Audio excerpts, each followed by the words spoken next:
सभी लोगों को जय यीशु।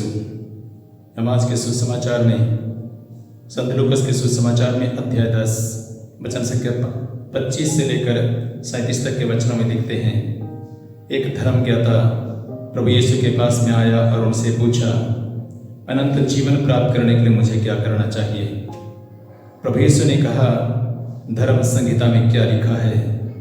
और उस धर्म ज्ञाता ने कहा कि अपने ईश्वर को अपने सारे हृदय, अपनी सारी आत्मा, सारी शक्ति और सारी बुद्धि से प्यार करो और अपने पड़ोसी को अपने समान प्यार करो। प्रभु ने कहा, जाओ तुम यही करो और जीवन प्राप्त करोगे। लेकिन उस धर्म ज्ञाता ने अपने प्रश्न की सार्थकता दिखलाने के लिए प्रभु यीशु से पूछा, किंतु मेरा पड़ोसी कौन है? तब प्रभु यीशु ने कहा, एक व्यक्ति जेरूशलेम से जेरिको जा रहा था और डाकुओं ने उसे रास्ते में पकड़ लिया, उसका सामान लूट लिया, उसको घायल किया और अधमरा छोड़ दिया। इत्तेफाक से उसी रास्ते से एक याजक उस रास्ते से गुजर रहा था। उसको देखकर वह कतरा कर चला गया। उसके बाद एक लेवी आया, उसने भी उसे देखा और वह कतरा कर चला गया। तब तीसरा व्यक्ति आया जो समारी था, वह यात्री था और उसने उस अधमरे व्यक्ति के पास में गया, उसके घाव में तेल लगाया, उस पर पट्टी बांधी और उसे अस्पताल ले गया। इस प्रकार प्रभु यीशु उस धर्म ज्ञाता को समझाता है कि मेरा पड़ोसी कौन है। प्रभु यीशु ने सही कहा है। हमारी जिंदगी में जो व्यक्ति हमारे बुरे वक्त में हमारा साथ देता है, हम उस व्यक्ति को हमें कभी नहीं भूलना चाहिए। हमें जिंदगी भर उसका एहसान जताना चाहिए, क्योंकि उसी व्यक्ति की वजह से आज हम खड़े हैं। इसलिए धर्म ग्रंथ में रोमियो के पत्र में अध्याय 8 और वचन 28 में लिखा है, प्रभु कहता है, जो लोग ईश्वर को प्यार करते हैं और उसके विधान के अनुसार बुलाए गए हैं, ईश्वर सभी बातों में उनके कल्याण के लिए उनकी सहायता करता है। मेरे प्रिय भाई और बहनों, जब हम बुरे वक्त में दूसरों का साथ देते हैं तो ईश्वर भी हमारे बुरे वक्त के बाद में समय में हमारा साथ देता है।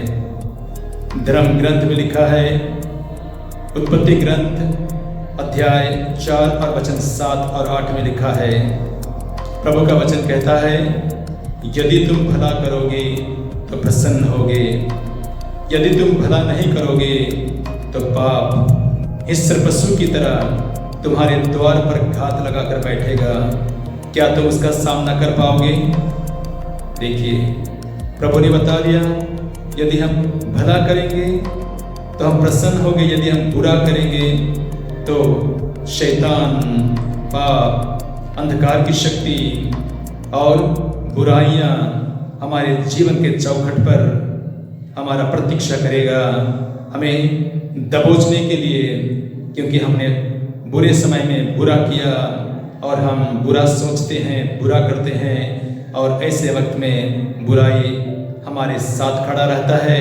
बुराई हमारे जीवन को बर्बाद करने के लिए हमारे पीछे लगा रहता है। इस बात को याद रखिएगा। हम बाइबल में देखेंगे, ईश्वर ने इस्राएली प्रजा से कहा था, मैं तुम्हें वह देश ले जाऊंगा जहां दूध और मधु की नदियां बहती है। और वह वक्त आ गया जब वे लोग प्रतिज्ञा देश में प्रवेश करने वाले थे। मूसा नबी को प्रतिज्ञा देश में वह प्रवेश नहीं कर पाया, लेकिन जोशुआ को एक मौका मिला कि इस्राएली प्रजा को प्रतिज्ञा देश की ओर ले जाए। हम लोग जोशुआ नबी के ग्रंथ में देखेंगे, अध्याय 1 से लेकर आगे तक देखेंगे, जोशुआ नबी इस्राएली प्रजा को प्रतिज्ञा देश की ओर ले जाता है। हम इस जोशुआ नबी के ग्रंथ में पढ़ेंगे तो वहाँ पर जब जोशुआ नबी और पूरे इस्राएली जब प्रतिज्ञा देश में प्रवेश करने वाले थे तो वे लोग जेरिको नामक शहर में पहुंचे। जेरिको एक बहुत बड़ा शहर था और वह चारों ओर से एक दीवार से घिरा हुआ था, मोटी मोटी दीवारों से घिरा हुआ था और उसको किसी भी प्रकार से लोग इस पार नहीं जा सकते थे, उस पार नहीं जा सकते थे।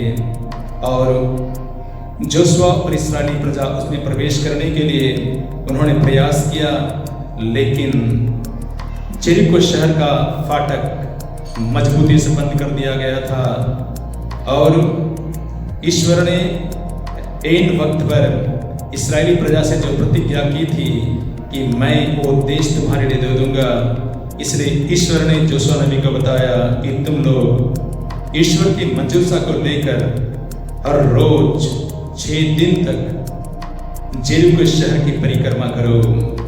7वें दिन जोशुआ नगर जेरिको शहर का 7 बार तक परिक्रमा करना, ईश्वर की स्तुति करना, आराधना करना, गीत मंजीरा ढोल बजाते हुए प्रभु की स्तुति आराधना करना।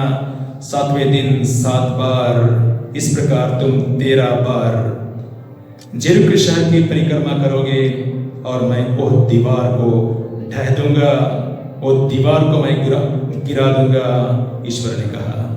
देखिए, जब हम ईश्वर के पक्ष में होते हैं, हम अच्छा सोचते हैं तो ईश्वर हमारी जिंदगी में, हमारी यात्रा में हमारे साथ होता है।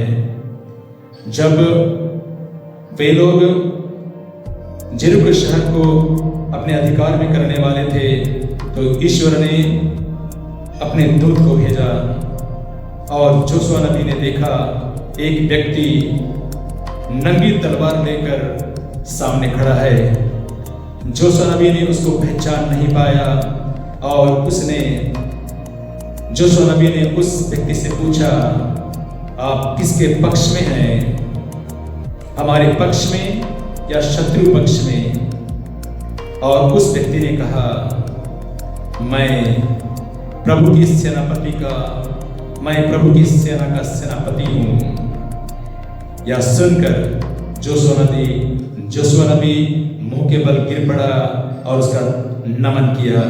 देखिए, ईश्वर हमारी विपत्ति के समय में हमारा साथ देने के लिए स्वर्गीय सेना को हमारे साथ भेजता है। Hallelujah, hallelujah, hallelujah.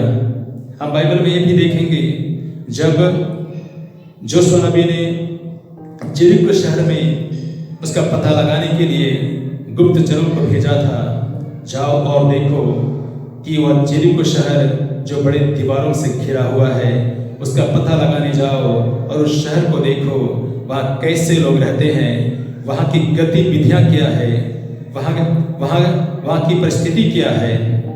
और जब उसका पता लगाने के लिए उनके सेना से 2 व्यक्ति जब इसका पता लगाने गए तो उन्होंने वैश्या रहाब के यहाँ पर उन्होंने आश्रय लिया।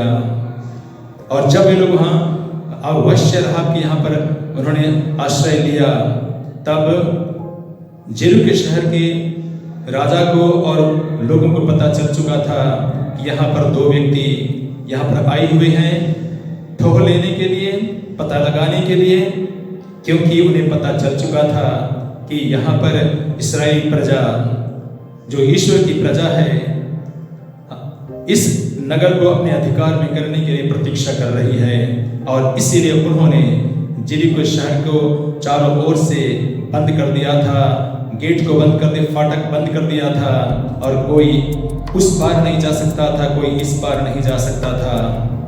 और इन 2 व्यक्तियों ने मौका देखकर उस जेरिको शहर में प्रवेश किया और वहां जाने के बाद उन्होंने पता लगाया। पता लगाने के बाद हम देखते हैं कि वहां पर वैश्या रहाब ने उनको आश्रय दिया और आश्रय देने के बाद और उनको वह अपने घर की खिड़की से उनको दीवार से रस्सी के द्वारा नीचे उतार दिया और इस प्रकार उनके जीवन की रक्षा की। क्योंकि रहाब के पास में जब वो व्यक्ति लोग आए हुए थे, तब जेरिको शहर के लोग उनको पकड़ने के लिए आए थे और रहाब ने उनके जीवन की रक्षा की थी। Hallelujah, hallelujah, hallelujah, hallelujah. मेरे प्रिय भाई और बहनों, जब हम प्रभु के पक्ष में होंगे, जब हम प्रभु के साथ होंगे, जब हम प्रभु हमारे साथ होगा, प्रभु जो हमसे प्रतिज्ञा करता है उसे पूरा करता है, प्रभु ने जो कहा है उसे पूरा करता है, तब ईश्वर उसे अवश्य पूरा करेगा। हम बाइबल में देखेंगे स्तोत्र ग्रंथ अध्याय 23